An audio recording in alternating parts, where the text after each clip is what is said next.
Vijay ji, doctor Manoj ji, पूर्व विधायक दुर्गा प्रसाद सिंह जी, पूर्व विधायक लक्ष्मी नारायण मेहता जी, आदरणीय उपेंद्र जी,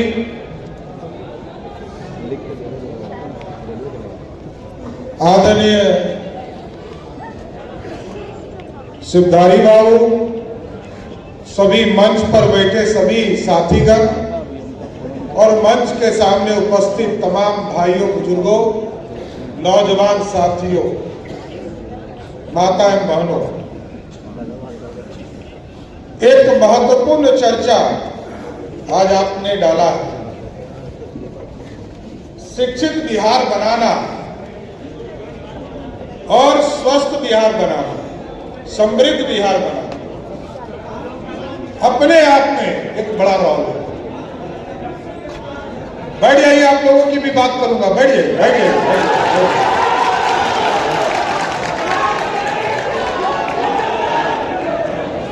देखिए, सबसे बड़ी चीज है, बैठ जाइए दीदी, बैठिए, बैठ जाइए, बैठ जाइए। ये हमारे पास गौरवशाली इतिहास रहा है। हमारे पास नालंदा रहा, विक्रमशिला रहा, दुनिया को मार्गदर्शन हम देते रहे। और यही मगध का, यही पटना की धरती जो पाटलिपुत्रा के तौर पर जानी जाती है। इतिहास हमारे बड़े हैं, इतिहास को फिर से जमीन पर उतारना है। और इसलिए मैं कहता हूं कि जमीन पर उतारना पड़ेगा कि आज हमारे बच्चे कोटा चले जाइए, पढ़ने वाला बच्चा भी बिहारी और पढ़ाने वाला भी शिक्षक। बिहार बदलना है, इसलिए कहता हूं हमारे में टैलेंट है। हम बिहारी इसलिए कहते हैं कि हम में टैलेंट है, इसलिए कि इस देश में सबसे बड़ी परीक्षा आईएएस और आईपीएस की होती है। और सबसे ज्यादा कौन पास करता है? इसका मतलब बुद्धि तो है ही ना, है? इस बुद्धि को प्रयोग करना है, क्योंकि श्री बाबू के बाद किसी मुख्यमंत्री ने काम नहीं किया। आदरणीय नीतीश कुमार जी ने इसकी शुरुआत की और पूरी व्यवस्था को खड़ा किया, लेकिन अब बदलना और बड़ा। आज मैं कहता हूं कि हमारे बच्चे जब दूसरे राज्य में जाते हैं, जानकर आश्चर्य होगा साथियों कि आज लगभग medical college, engineering college, IIT, polytechnic, यह बच्चे कोचिंग करने के लिए पूरे बिहार से लगभग 50,000 करोड़ रुपया का राशि हम दूसरे राज्य को देते हैं। और ऐसा बिहार बनाना है। सरकारी स्तर पर तो देश के यशस्वी प्रधानमंत्री आदरणीय नरेंद्र मोदी जी और बिहार के मुख्यमंत्री आदरणीय नीतीश कुमार जी पूरी व्यवस्था खड़ा कर रहे हैं। लेकिन हम देखते हैं साथियों, जब हम कर्नाटक जाते हैं, हम तमिलनाडु जाते हैं, महाराष्ट्र जाते हैं, सरकारी कॉलेज तो है ही, वहां पर प्रत्येक प्रखंड में एक मेडिकल कॉलेज की स्थापना की गई। और हम अभी जिले करते हैं, हम लोग को ऐसा समृद्ध बिहार बनाना है कि हमारा एक भी बच्चा पढ़ने के लिए बाहर नहीं जाए। सारी व्यवस्था बिहार में, सारी व्यवस्था खड़ा करना है और सरकारी स्तर पर भी खड़ा करना है और प्राइवेट स्तर पर भी खड़ा करना है। यह समृद्ध बिहार तभी बनेगा। आज हमने एक योजना, लघु उद्यमी योजना की शुरुआत किया। 50,000 लोगों को सीधा रोजगार देने के लिए हम लोगों ने व्यवस्था खड़ा किया, उसको 2 लाख रुपया दे। इससे काम नहीं चलेगा, मैं जानता हूं। सबसे बड़ी चीज है कि बिहार बदले। पीछे चले जाओ दोस्त, क्या है? पीछे चले जाइए, पीछे से। ये समृद्ध बिहार बनाना। आज देखिए 2,76,00,000 परिवार है बिहार में, उसमें से 94 लाख परिवार ऐसे, मतलब 1 करोड़ परिवार ऐसे हैं जो आमदनी के तौर पर साल में 1 लाख रुपया भी नहीं कमा पाते। उसकी चिंता करने के लिए हम लोगों ने तय किया। लेकिन आज देश की यशस्वी प्रधानमंत्री जी लगभग 1,80,00,000 परिवार को सीधा मुफ्त अनाज 5 किलो दे रहे हैं और 5 किलो अनाज के साथ साथ अभी 2 दिन पहले हमने फैसला लिया कि 1,80,00,000 परिवार को 5 लाख का 5 किलो अनाज तो मिलेगा ही, 5 लाख तक का उसका बीमा भी होगा, जिससे कि वो बीमार पड़े तो सीधे हॉस्पिटल में।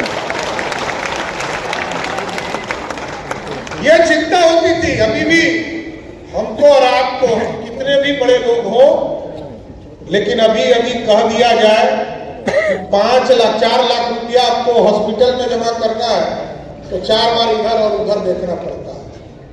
तो हम समृद्ध बिहार बनाने के लिए, शिक्षित बिहार बनाने के लिए और स्वस्थ बिहार तभी होगा जब हम पूरी तरह व्यवस्था को बदले।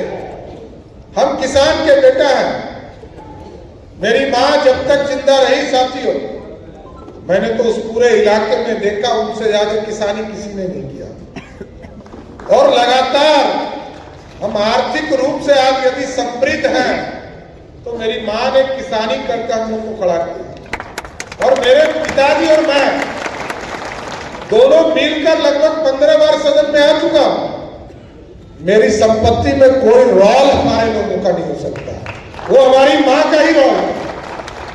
इसलिए समृद्ध बिहार बनाने और स्वस्थ बिहार बनाने के लिए चीजें स्थापित करनी होगी।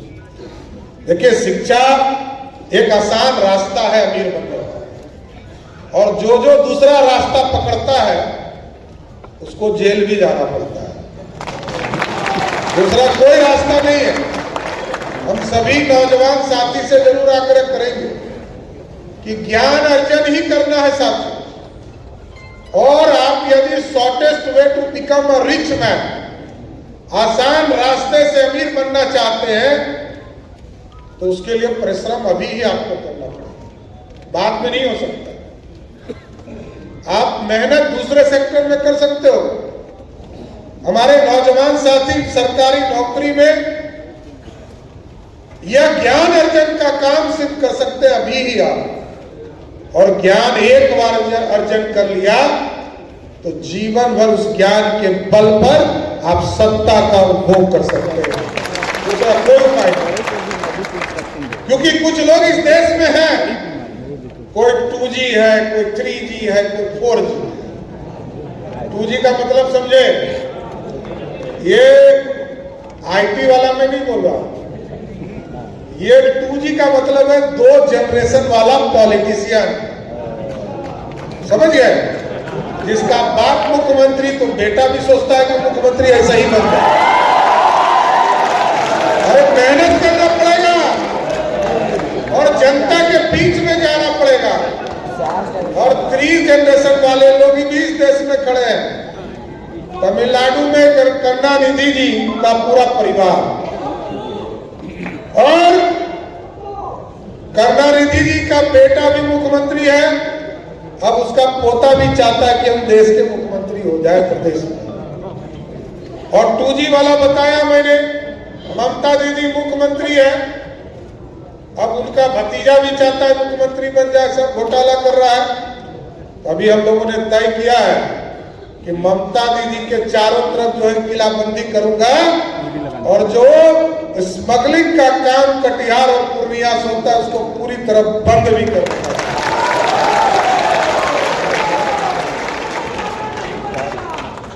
उत्तर प्रदेश में आपने देखा कि मुलायम सिंह जी ने तो अपने नाम पर वोट लिया और बेटा को मुख्यमंत्री बना दिया।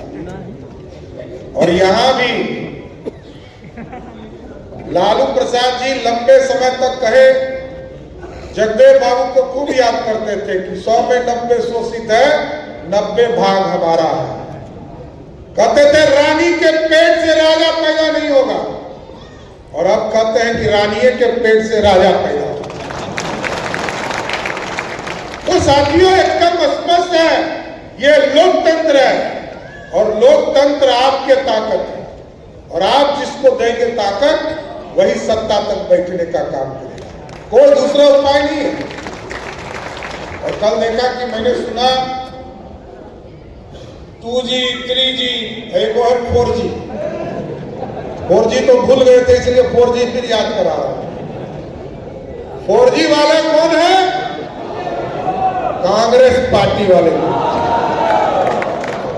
अब देखिए, कोई व्यक्ति 10 साल 15 साल से पॉलिटिक्स में हो और कोई लोग जानते हैं कि पॉलिटिशियन है, 4 दिन यात्रा करना है और 5वें दिन सिंगापुर या इटली चले जाना है, क्योंकि उनके परदादा पंडित नेहरू इस देश के प्रधानमंत्री हुए, दादी श्रीमती इंदिरा गांधी इस देश की प्रधानमंत्री हुए, पिताजी देश के प्रधानमंत्री हुए, माताजी सुपर पावर हुई और अब बेटा जो है कहता है कि हमको प्रधानमंत्री बनाओ नहीं तो हम देश बर्बाद कर देंगे, कांग्रेस पार्टी बर्बाद कर देंगे। इसलिए साथियों स्पष्ट है, यदि आप चाहते हो कि बिहार समृद्ध हो और देश विकसित हो तो हमको हर हालत में लोकतंत्र में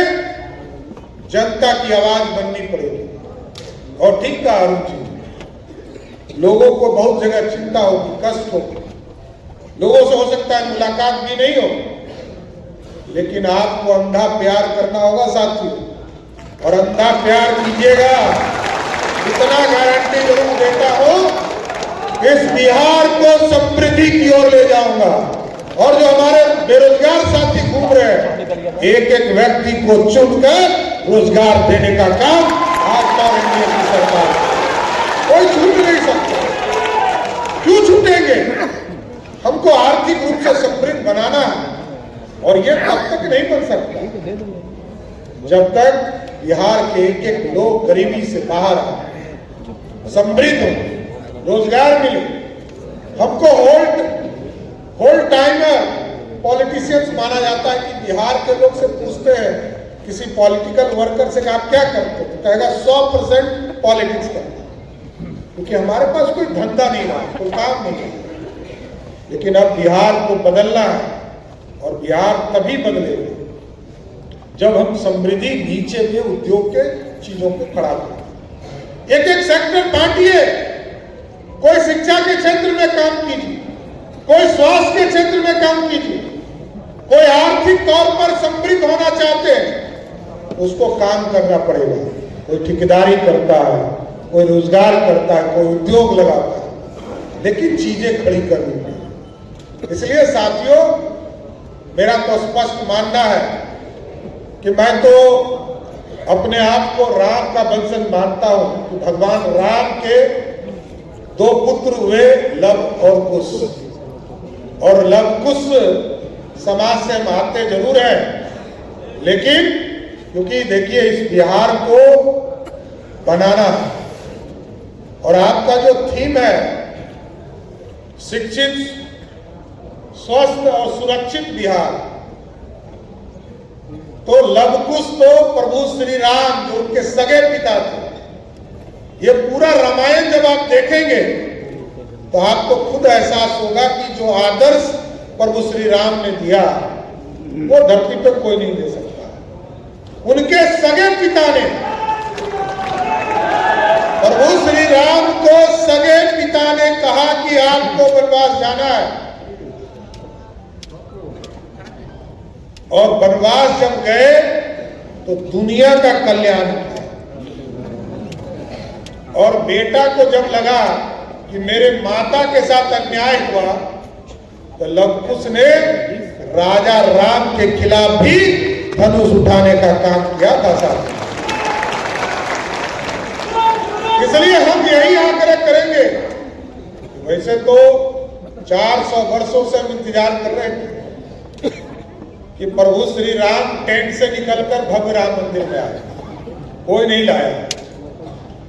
400 वर्ष के बाद मैं प्रधानमंत्री जी को इस मंच के माध्यम से धन्यवाद देता हूं कि आपने जिस तरह देश में गरीबों को पक्का मकान दिया, उसी तरह प्रभु श्री राम को भी भव्य राम मंदिर में स्थापित करने का।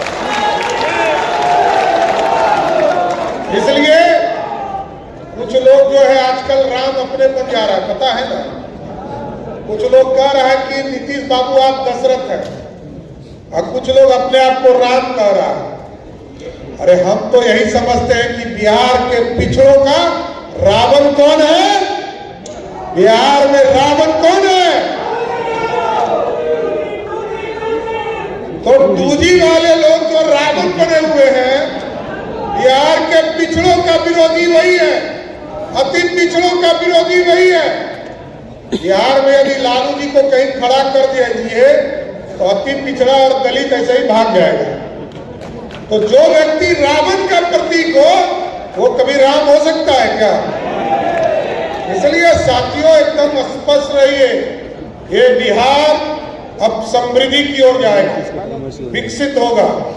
और एक एक जो रोजगार है साथियों, 2020 में जो हमारा कमिटमेंट है कि बिहार को विकसित बनाने के लिए निश्चय पार्ट 2 में जो 10 लाख सरकारी नौकरी है, इस सपने को भी हर हालत में 2025 के पहले पूरा करने का काम किया जाएगा।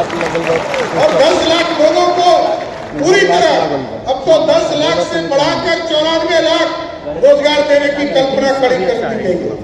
इसलिए हम तमाम लोगों से यही आग्रह और निवेदन करेंगे कि आज आपके महत्वपूर्ण विषय, चाहे वो आयुष डॉक्टर हो, चाहे वो IIT के ITI के इंस्ट्रक्टर का मामला हो, या और कई चीजें, तो इसको जल्द से जल्द निष्पादित करके आपको आपके चीज मिले और आप उसमें योगदान कर सके, ये सारी कल्पना को साबित कर रहा है। लेकिन ये गौरवशाली इतिहास जो मगध का रहा, क्योंकि मगध में जो मौर्य डायनेस्टी रहा, ये हमारे इतिहास का गोल्डन एरा है, स्वर्णिम काल है। और चाहे वो चंद्रगुप्त मौर्य हो या भगवान गौतम बुद्ध हो, जो उन्होंने विचारधारा दिया, हमें जो अहिंसा का पाठ पढ़ाया, आज भगवान गौतम बुद्ध के दिखाए हुए रास्ते पर भी हमारे महात्मा गांधी चले, अहिंसा का पाठ पढ़ाए। इसलिए तमाम लोगों को मैं विशेष तौर पर धन्यवाद भी देता हूं, पूरी प्रोग्रेसिव टीम को, कि आपने हमको आपके बीच में आने का मौका दिया। लेकिन 3 चीजों पर मैंने स्पष्ट तौर पर कहा है कि स्वास्थ्य, शिक्षा और समृद्धि तो मैंने कहा, लेकिन सुरक्षा जो सबसे महत्वपूर्ण है, इसको भी स्थापित करना है। और 3 तरह के माफिया बिहार में घूमते हैं। हमने DGP साहब से बुलाकर आग्रह किया और कहा कि आपको मैं खुली छूट देता हूं, मैं भाजपा का अध्यक्ष भी हूं, भाजपा का नेता भी हूं, भाजपा के तरफ से स्पष्ट रहिए, 3 तरह के माफिया को किसी भी स्तर पर नहीं छोड़ना है। बालू माफिया हो, शराब माफिया हो या जमीन माफिया हो, इसको हर हालत में बिहार छोड़ना है। इसलिए सुरक्षित बिहार बनाना और सुरक्षित बिहार, समृद्ध बिहार, शिक्षित बिहार, स्वस्थ बिहार बनाने के लिए आप लोगों का जैसा जैसा मार्गदर्शन मिलेगा, मैं स्पष्ट तौर पर कहता हूं, एक एक बात को सुनकर बिहार को स्वस्थ बनाने का, विकसित बनाने का काम करूंगा। इसलिए आज आप सभी लोग पूरे बिहार से आए और पूरे प्रोग्रेसिव टीम के द्वारा जो आज इस सम्मान समारोह का कार्यक्रम किया गया, मैं जरूर आश्वस्त करता हूं, बिहार को आगे ले जाने में अपनी खून भी देनी पड़ी तो कभी आपके लिए पीछे नहीं हटूंगा। अपनी बातों को विराम देता हूं और सभी लोगों को विशेष तौर पर धन्यवाद देता हूं। और जो साथी मिलना चाहते हैं, मैं खड़ा होता हूं, आप सभी लोग हमसे मिलिए। बहुत बहुत धन्यवाद।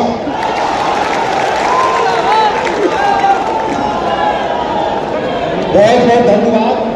सबसे पहले भी खगड़िया सर जी, खगड़िया के साथी से, खगड़िया के सुभाष सिंह नादीपुर से गजेंद्र जी, हाँ गजेंद्र जी है, सुजीत जी है, हाँ खगड़िया के साथी, खगड़िया के टीम सर सब मिल लीजिए। जैसा कि मैंने आपको कहा, हीरा की कदर जौहरी जानता है साथियों, आप जौहरी हैं